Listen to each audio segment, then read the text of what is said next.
Halo teman-teman semuanya, kita bertemu kembali dalam video saya. Ini bukan kuliah spiritual, tapi saya akan mengenalkan grup investasi dan trading. Ya, ini adalah grup baru selain Practical Hoponopono. Sebenarnya nggak baru-baru amat, tapi ini grup khusus untuk membahas tentang peluang-peluang investasi dan trading. Ya, nantinya saya akan update beberapa video supaya teman-teman bisa belajar segala sesuatu yang tidak melulu tentang spiritual. Ya, kalau yang kuliah spiritual itu tentang spiritual, sedangkan yang ini ada tentang materi-materi yang sifatnya umum lah. Ya, seperti yang sudah saya posting kemarin, yaitu berkaitan dengan pelatih yang luar biasa ini. Ya, teman-teman bisa ikut join di kelas di grup investasi dan trading. Tapi sebelum saya menuju ke materi ini, ya, saya ingin membahas tentang materi yang sedang happening ini. Pelatih sepak bola kita yang sangat luar biasa ini namanya Sintayong.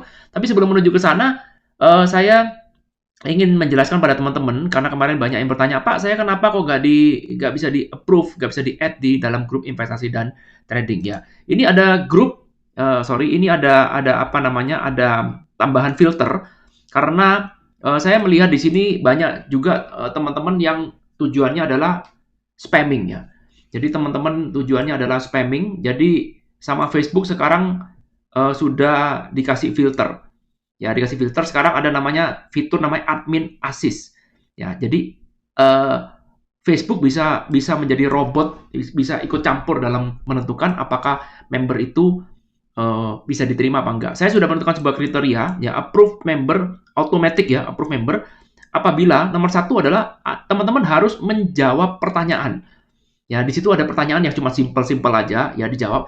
Person has answered all the membership question. Jadi artinya harus menjawab 3 pertanyaan yang saya tuliskan. Itu kan cuma sederhana. Tapi kalau kalau serius pasti akan dilakukan. Tapi kalau nggak serius pasti itu akan dipas. Ya, jadi kalau teman-teman masuk seperti ini dan mau langsung diterima, nomor satu adalah harus menjawab 3 pertanyaan. Apakah Anda berjanji tidak akan melakukan spamming? Ya, cuma gitu-gitu aja, simple. Apa tujuan Anda ikut join di sini? Apapun jawabannya, it's okay. Tapi yang penting harus menjawab. Itu kriteria pertama. Kriteria kedua adalah saya nggak kepingin juga di dalam grup investasi dan trading ini ada akun bodong. Ya, akun bodong nanti ujung-ujungnya dia tidak akan belajar apapun, tapi tujuannya cuma untuk spamming. Ya, nanti tujuannya cuma menawarkan produk, spamming lagi. Capek gitu. Ya, sementara kita di sini kan niatnya adalah untuk belajar bersama-sama, saling sharing satu sama lain. Karena itu saya memberikan filter lagi, person had their Facebook account for 24 months. Jadi paling minim harus akun Facebooknya adalah 2 tahun atau lebih. Jadi kalau akun Facebooknya masih baru buka seminggu yang lalu, masih 2 minggu yang lalu, atau 2 jam yang lalu, udah otomatis pasti akan ketahan. Nah, Anda penuhi 2 ini aja, ya, maka otomatis akan diterima oleh Facebook. Otomatis. Ini tidak ada di Practical Hoponopono, karena Practical Hoponopono itu spiritual jauh lebih umum. Sedangkan yang sini saya ingin membentuk kelas yang lebih khusus ya, lebih eksklusif. Ya, ini sudah menjawab ya pertanyaan. Jadi kalau teman-teman mau ikut grup investasi dan trading, usahakan penuhi ini, maka teman-teman akan diterima secara otomatis tanpa saya harus tanpa saya harus hmm, tanpa saya harus tanpa saya harus eh, approve.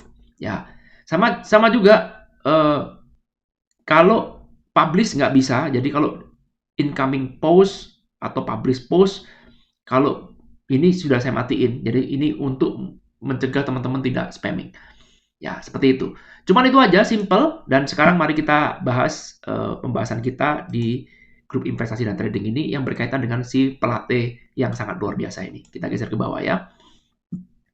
Nah, baru-baru ini Indonesia menyita perhatian dunia setelah tim Indonesia untuk pertama kalinya, mungkin pertama kalinya apa bukan ya, masuk ke final mengalahkan Malaysia, mengalahkan Singapura, dan nanti di final akan melawan Thailand ya. Ya, saya nggak tahu apakah tim Indonesia nantinya akan menang apa enggak, tapi saya rasa dengan adanya pelatih yang sangat luar biasa ini, paling tidak kita akan kalah dengan terhormat lah kalau memang kalah. Jadi paling tidak akhirnya Indonesia bisa menemukan pemain yang on fire. Nah, yang menarik adalah ada orang yang menulis ini ya, jadi namanya Yusran Darmawan ini. Ya, bagus sekali tulisannya menurut saya ini. Kenapa? Karena dia menceritakan akhirnya Indonesia menemukan pelatih yang bisa memahami karakter dari anak buahnya. Nah, ini yang susah. Ini yang susah ya. Kebanyakan orang itu menjadi coach, ya, menjadi seorang pelatih dalam bidang apapun, bukan cuma sepak bola, itu lebih fokus untuk ego pribadi. Lebih menunjukkan bahwa ini loh yang saya mau. Ya, ini yang saya mau. Lebih banyak memaksakan kehendaknya tanpa pernah mau melihat kondisi dari anak buahnya atau kliennya. Jadi singkat cerita itu ya pelatih semakin tinggi harusnya semakin banyak mendengar ya. Semakin melihat bahwa case by case. Bahwa kalau dulu dia pernah melatih di klub yang hebat, ya nggak bisa ilmu itu dipakai di klub yang sekarang. Karena klub yang lama berbeda dengan klub yang sekarang. Ya, itu yang tidak kita lihat dari pelatih-pelatih timnas Indonesia sebelumnya. Ya, kita mungkin pernah punya pelatih timnas yang sangat luar biasa, tapi prestasi kita kok melempem, kok cuma begitu-begitu aja. Kenapa? Karena dia pelatih itu tidak mau melakukan investigasi, ya tidak mau memahami anak buahnya nih keadaannya seperti apa. Berbeda dengan Shin Tae-yong ini, orang Korea ini, dia nih melihatnya secara menyeluruh, bukan cuman dilihat dari tekniknya aja, tapi dia mau melihat secara keseluruhan apa yang terjadi dengan anak buah saya ini. Semuanya ini bagaimana? Ya, contoh di sini ya dia melihat bahwa fisik Indonesia sangat lemah. Pemain Indonesia sangat lemah. Kenapa? Karena makanan yang dimakan itu kurang memenuhi gizi protein. Ya, karena dia mengatakan mungkin pemain Indonesia ini apa namanya dari ekonomi menengah ke bawah sehingga makan itu dianggap sebagai satu halnya pokoknya kenyang lah. Ya, nasinya yang banyak, dagingnya sedikit aja. Ya, itu menjadi pola pikir yang hendak diganti oleh pelatihnya si eh, apa si Korea ini, Shin Tae-yong ini.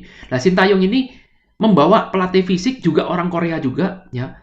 Ini sehingga pemain itu digenjot secara fisik. Jadi makanannya diganti, olahraga, porsi olahraganya diganti, sehingga sekarang pemain Indonesia jadi jauh lebih berotot, jauh lebih cepat larinya, jauh lebih kuat nafasnya, staminanya. Dan itu sangat luar biasa penggemblengannya ya. Jadi diatur mulai dari makanan, porsi latihan dan segala macam.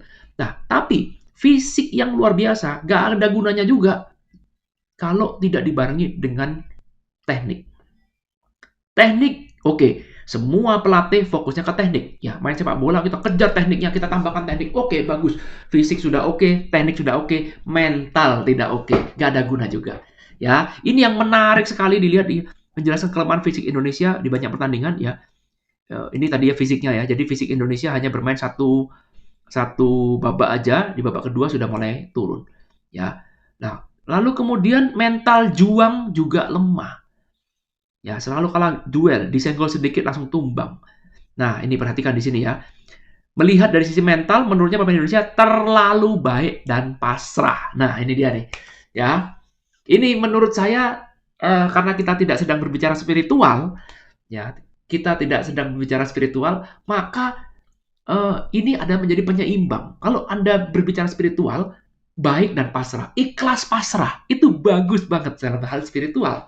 Oke, paham ya? Tapi karena sekarang kita tidak berbicara spiritual, maka kalau kita terlalu, perhatikan kata terlalu ya, terlalu baik, terlalu pasrah, maka apa yang terjadi? Anda tidak akan punya mental juara. Catat ya, segala satu hal yang terlalu itu tidak bagus. Maka Anda harus balance.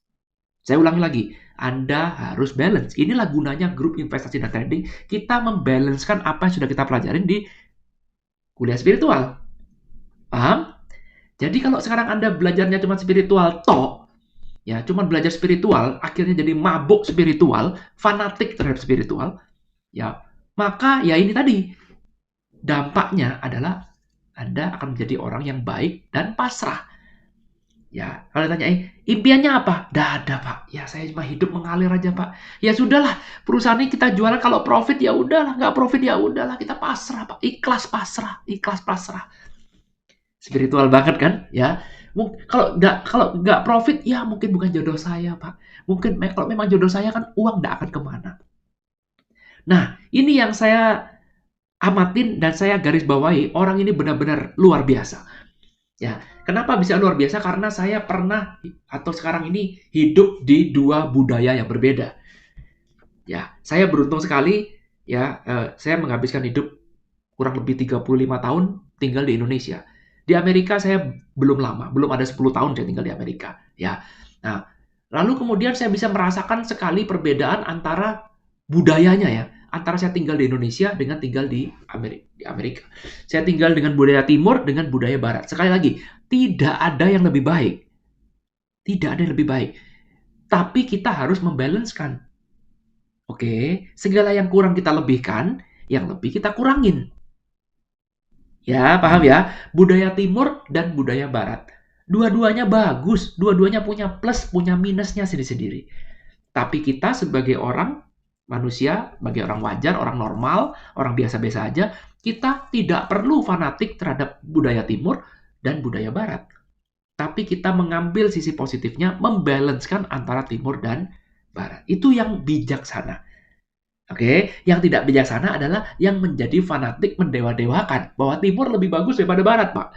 No, bahwa barat lebih bagus daripada timur, sama juga. Itu juga tidak tepat.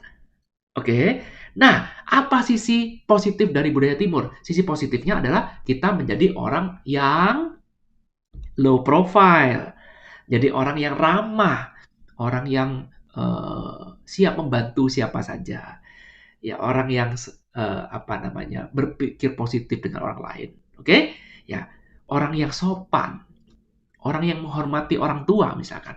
It is very good. Orang menghormati senior, menghormati master. Kalau Anda lihat pemain kungfu, ya kalau mau berguru dengan pemain kungfu, perhatikan ya, kalau Anda mau berguru dengan sifu, dengan gurunya, maka syarat pertama yang harus Anda lakukan adalah Anda harus, kalau orang Cina itu bilang, kita harus berlutut sambil menaruh kepala kita di lantai.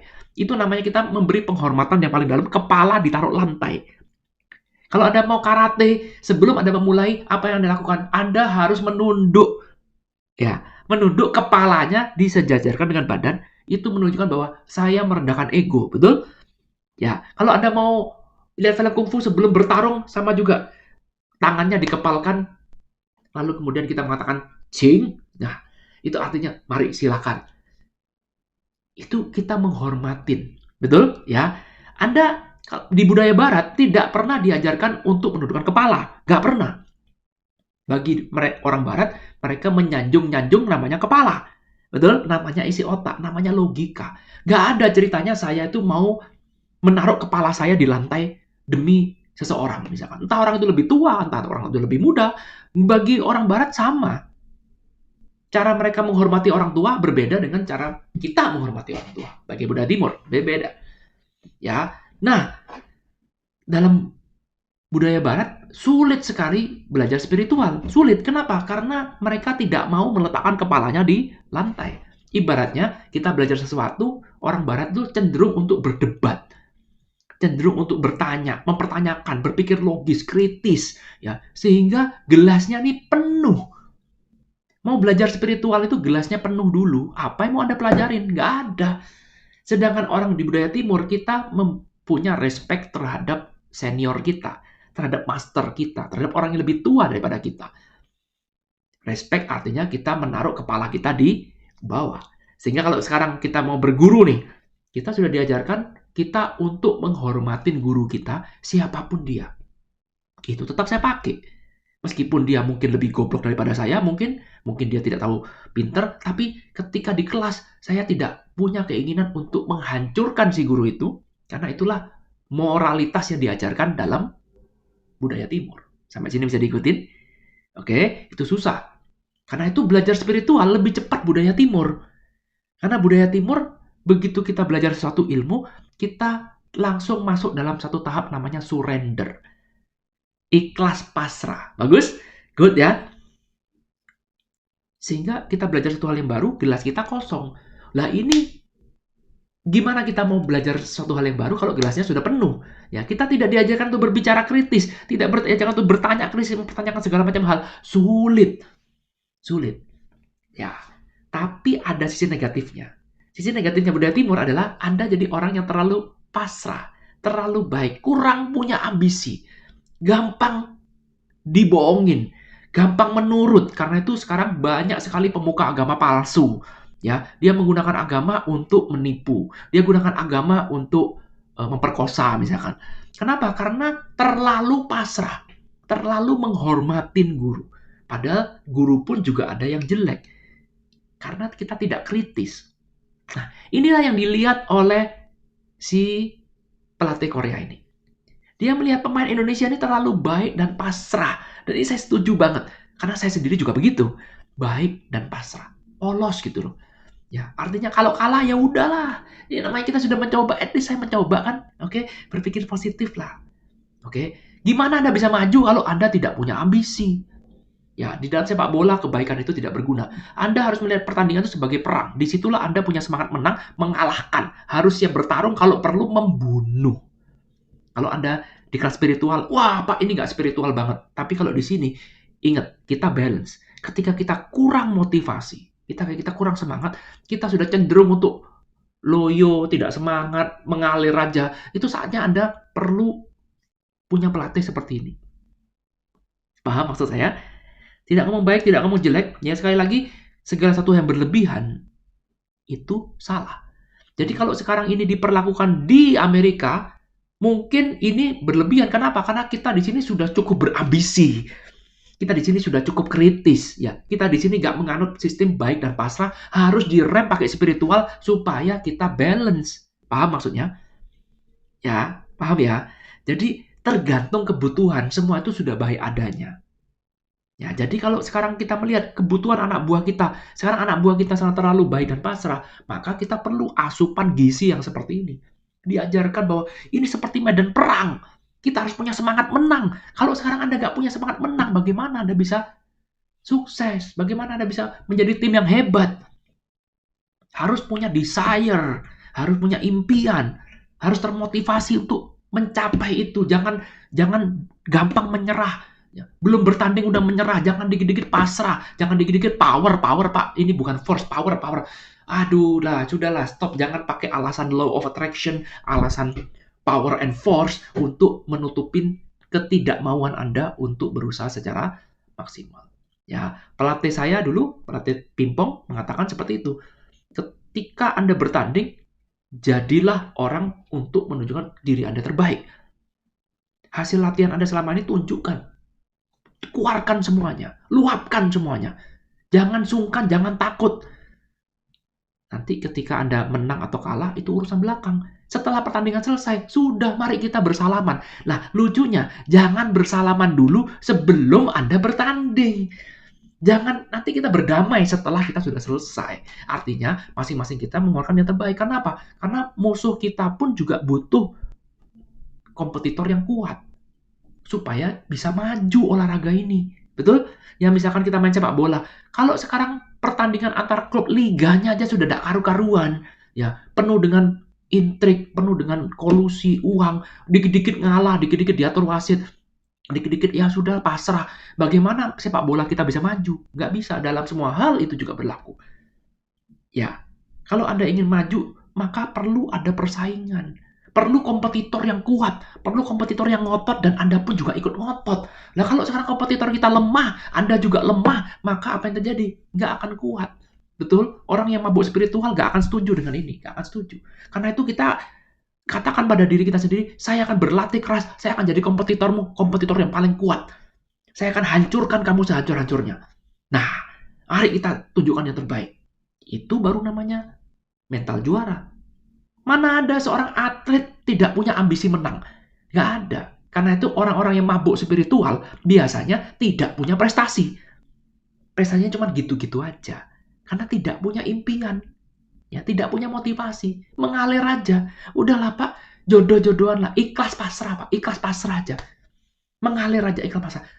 Di dunia ini, kalau kita lihat semua kemajuan teknologi yang kita alami ini hasil dari orang-orang yang berambisi. Betul? Orang-orang yang tidak punya ambisi cuma jadi follower, cuma jadi penikmat. Orang yang di sini teknologi tinggi ini adalah hasil dari orang-orang yang tidak pernah puas. I want more. Kalau dibuat lebih bagus lagi gimana? Kalau dibuat lebih hemat lagi, lebih ringan lagi, lebih cepat lagi gimana? Lebih murah lagi gimana?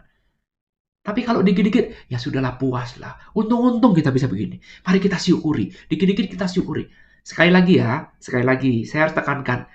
Apakah bersyukur salah? Enggak salah, tergantung keadaan Anda sekarang. Kalau sekarang Anda sudah terlalu banyak pasif, saatnya Anda harus aktif.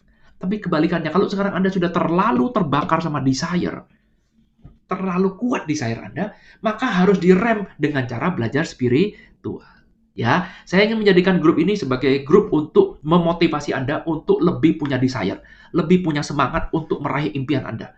Bukan menjadi orang lemah dengan alasan spiritual. Jadi ini adalah grup pembalance. Saya tidak berbicara tentang baik ikhlas pasrah di sini, no. Tidak berbicara tentang surrender, no.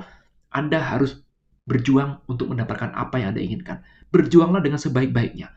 Tunjukkan, itulah gunanya Anda datang ke dunia ini, bukan cuma untuk meditasi, bukan cuma untuk baca mantra, no. Anda datang ke dunia ini untuk bisa berguna bagi orang lain. Untuk bisa memberikan orang lain satu hal yang lebih. Berguna bagi orang lain itu artinya menambah value bagi orang lain. Bagaimana Anda bisa menambah value bagi orang lain? Kalau sekarang semuanya ikhlas dan pasrah. Nggak bisa. Ya, supaya saya bisa melayani orang dengan lebih baik, maka perusahaan saya pun harus punya sistem marketing yang bagus. Sistem marketing saya harus saya update terus. Nggak boleh sistem marketingnya based on pasrah. No. Ya, pegawai-pegawai yang tidak punya semangat kerja harus saya motivasi. Motivasi kalau nggak bisa, saya keluarkan. Harus. Nggak bisa dengan alasan, ya sudah Pak, mengalir Pak, memang mereka itu sudah jodoh saya. Ya gimana lagi? Ya nanti kalau mereka sudah tersentuh hatinya, pasti akan berusaha dengan sendirinya. No. Nggak bisa seperti itu. Ya, ini adalah grup yang akan membuat Anda jadi lebih membumi. Kalau selama ini Anda terbuai dengan tulisan saya di kuliah spiritual ataupun di praktikal Ho'oponopono, spiritual banget, sekarang saya harus memberikan anti dopingnya, ya, antipatinya, supaya Anda membumi. Ya, ini faktanya. Dalam hidup Anda harus berusaha semaksimal mungkin. Ya, bilang berkompetisi it's okay. Ya, selama kita tidak menghalalkan segala macam cara ya. Ya, kita harus pakai rule yang berlaku, tapi intinya saya mau berkompetisi dengan baik. Ya, sama juga. Di YouTube ada kompetitor, ada. Bagus. It means bagus. Mari kita berkompetisi secara sehat.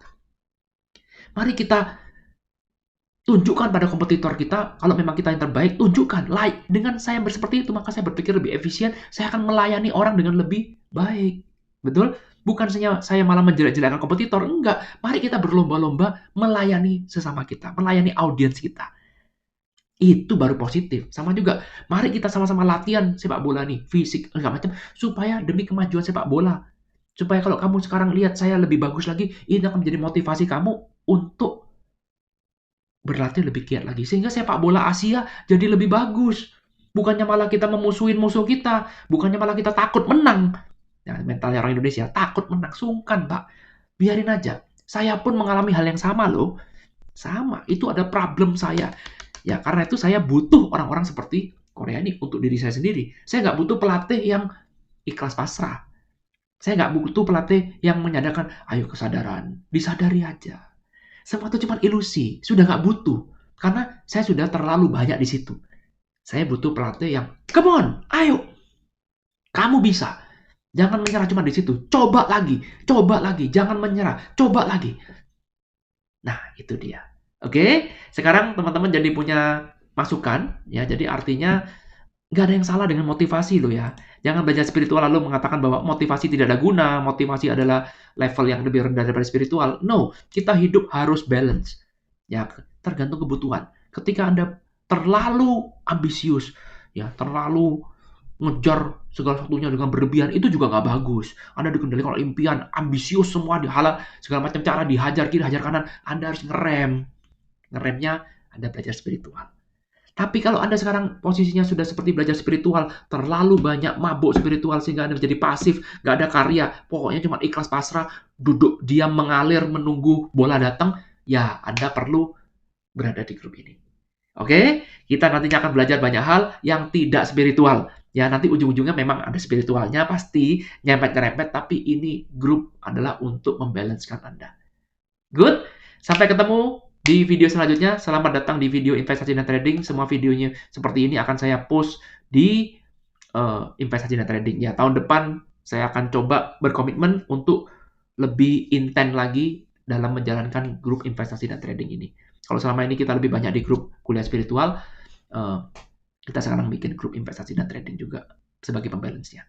Thank you sudah nonton video ini sampai habis. Sampai ketemu lagi di video selanjutnya. Dan bagi teman-teman yang belum daftar di grup investasi dan trading, ini adalah grup spesial ya. Tadi sudah saya tentukan syaratnya adalah Anda harus menjawab 3 pertanyaan plus akun Facebook Anda tidak boleh di bawah 24 bulan. Benar, 24 bulan. Ya, itu aja. Thank you. Kalau suka dengan konten ini, komen di bawah. Kalau punya ide bikin konten apa lagi, silakan tulis di kolom komentar. Nanti akan saya buat videonya. Thank you. Sampai ketemu lagi.